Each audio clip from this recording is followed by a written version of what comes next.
everyone, Sarah here. I have a huge announcement. I am getting ready to go to the Iditarod. This is like a huge dream come true.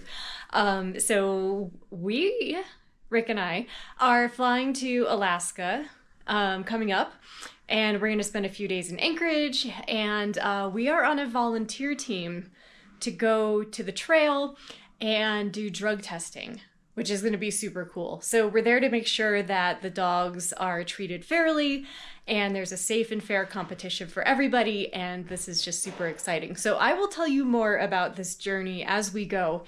But for today, I wanted to let you know about my packing list and what I'm going to take to be on the trail for probably 12 to 14 days out in the Alaska wilderness. So it's going to be really light. And I will just talk you through all this stuff as I am hoping that it's under the weight limit. So let's go ahead and get started. The first thing I want to show you is this Advanced Adventures bag, and this is the bag that we actually get when we go to Nepal. So if you're coming to Nepal with me on any of the Blue Side Yoga treks, you get this bag and you get to keep this bag, which is awesome because we get to use it for all of our other great adventures in life. So it's just a perfect duffel bag size. And then in it here, you've got some little zippered compartments. You've got some storage areas on the side here. On the other side, this is an extra bag of mine, but you can see there's plenty of room for what we need. So for the Iditarod, we are limited to bringing 40 pounds. The reason we're limited to bringing 40 pounds is because we will be flying to different stops on the trail via bush plane. So what we'll end up doing is, as our team leader tells us where the mushers are along the trail, they're gonna send us out. And what I understand is that we will meet the mushers and we'll do any kind of drug testing on the dogs that we need to do during that time. So riding around on these small planes from the Iditarod Air Force, as I've learned that they call them, is really what the limit is for weight. So there's going to be a ton of clothes that we're wearing, but then the other stuff is what needs to be 40 pounds or less, and that's what I'm experimenting with today. So here's some of the things that we were given on our packing list, and I'll just kind of go through all of them so you can see what I've got here. So the first thing here is my sleeping bag. This one I think is rated 15 degrees. It's probably a little cooler than what I need it to be. So they were saying to bring maybe like a negative 20 degree sleeping bag. However, I am supplementing this with my Rumple puffy down blanket. So I will have this with my sleeping bag, and I will be crossing my fingers that that is warm enough for me. I'll also use hand warmers in the sleeping bag, which is a good technique to warm it up if I need. But we'll see. Here is my sleeping mat. I'm not going to take all this stuff out because it kind of defeats the purpose of everything. So I've got a sleeping mat. The other thing I will be bringing is my travel pillow, and I need this for my neck. So it's just kind of a fact of life when you have a bad back. So that is that. For the times that we are just kind of like cruising around the like common area, because we'll be sleeping in different spots and probably kind of like larger communal areas, I've got my booties, my little down booties. I love them. Those I also bring to Nepal for the tea houses, and they're just kind of nice to put on your feet at the end of the day here. I've got a sleeping bag liner, so again, layers, layers, layers for anything that is cold temperature, and then that just kind of keeps your sleeping bag nice and comfy for you. In this little bag here, I've got a bunch of hand warmers. I've got extra shoelaces because when your boot shoelaces decide to break, it makes for a really bad day when you're out far away.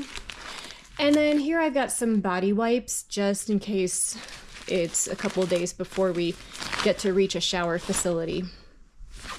I've got a small quick dry washcloth, a quick dry towel, so in the chances that we do get to take a shower, I will have a quick dry towel with me. This is a great insulated water bottle.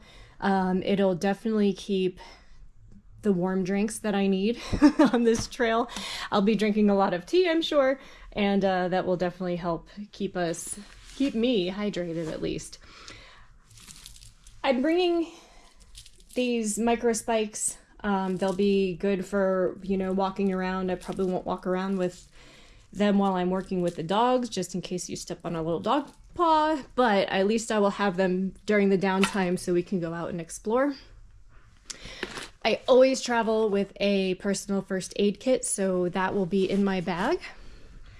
Here are my dog poop bags, and no, it's not for the huskies and the sled dogs, but every time I'm traveling somewhere and I'm not sure if there's going to be a place to like throw away garbage or tissues or whatever, it's always nice just to have little dog bags so that you can throw something away, tie it up, and dispose of it properly. I've got airborne because we're going to be around a lot of people, so I like to make sure that I have some vitamin C and some supplements to stay healthy. Here is just a little food bag. This is normally stuff that I would take on the trail, but just to have, a snack here and there whenever you're going to need it. For clothing, so I am going to be experimenting this time by wearing merino wool. I'm only bringing 3 t-shirts, and from my past trips, this is really all I've needed. The merino wool is so warm, it holds its shape, it doesn't smell, and so I'm going to try to attempt to be on the trail whole time with just 3 t-shirts. And I'm holding 2 here because I'm assuming that I will be wearing 1.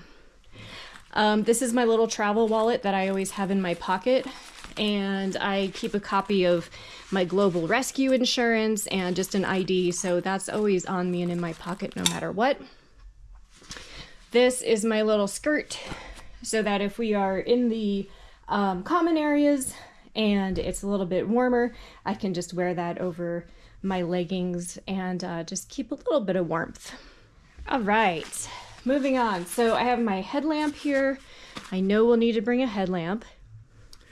I have got my noise canceling earphones because, again, sleeping in a common area, people snore, so you gotta do what you gotta do to get some rest. So I do have those. I'm bringing a journal because I love to journal, and I definitely want to write as much as I can about this trip. And then I've heard we've got some downtime, so I'm bringing a book that is significantly thick enough to keep me entertained for the downtime that we may have. I have my personal toiletries kit. I have my little electronics kit. So I have my Garmin GPS. This is a locator, and it also is my subscription rescue device. And let's see what else we got in here. I've got a charger, so my phone and GoPro here can stay sufficiently charged. This is my pack of socks and underwear. I've got 5 pair of merino wool socks, 5 pair of underwear in here, and we will make do what we have to make do with that. And then GoPro, accessories, all the good stuff, and then just an extra hat, gloves, and an extra pair of gloves. So that's everything I am putting in the bag, and hopefully I make 40 pounds with that.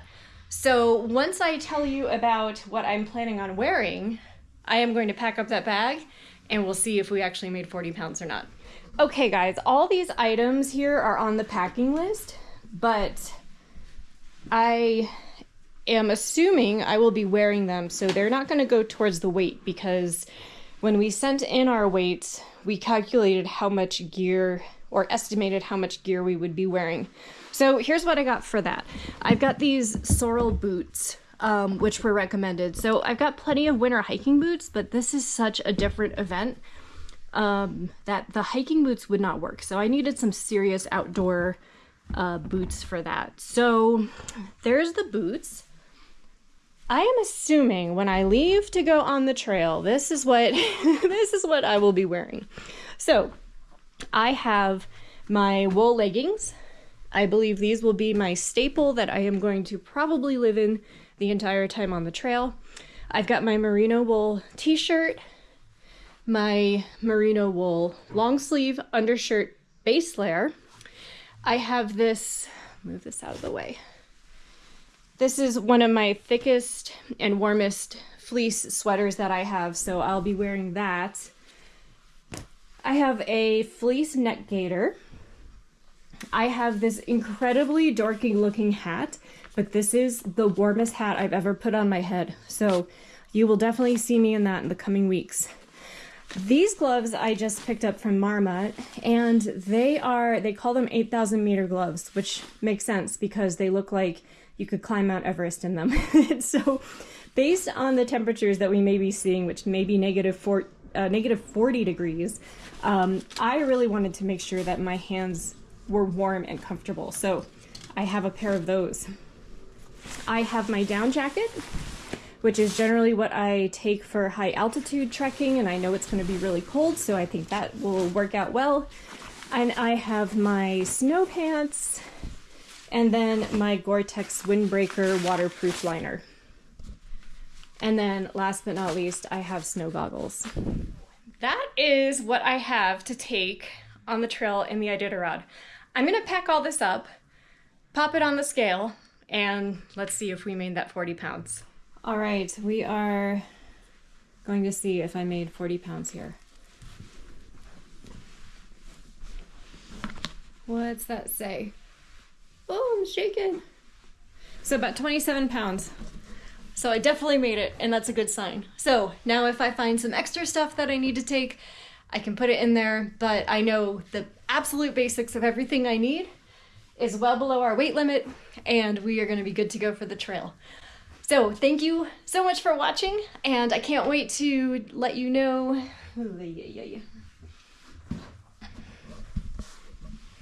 Thanks so much for watching, and yeah, I'm super excited to take you on this adventure with me. So keep checking in. I'll be uploading videos, and we're gonna see some sled dogs. This is gonna be awesome. Bye, everybody. Hey everyone, real quick, before I go on this adventure, I just wanted to shout out a pretty serious thing that I went through the last month.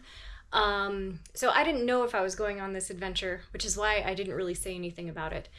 So in late January, I had my annual mammogram, and it turned out that there was something wrong with it. And so we didn't really know what it was until I had follow-up diagnostics. And it turns out that everything is okay, thank God. But I wanted to come here and remind you that your health comes first, no matter what. No matter how great of an adventure you have planned, even if it's a dream trip to Alaska to hang out with huskies and sled dogs, your health is number one priority. So I honestly didn't really get too excited about this until this morning, and I'm 2 days away from leaving. So this is just a reminder that you need to do your annual checks. It's taking care of yourself and taking care of your health is a non-negotiable item. There will always be more adventures, but you have to take care of yourself. So that's your just gentle reminder that we all need to make sure that we are doing the right things for our minds and bodies before anything else. Anyways, let's go on an adventure. See you in Alaska. Bye.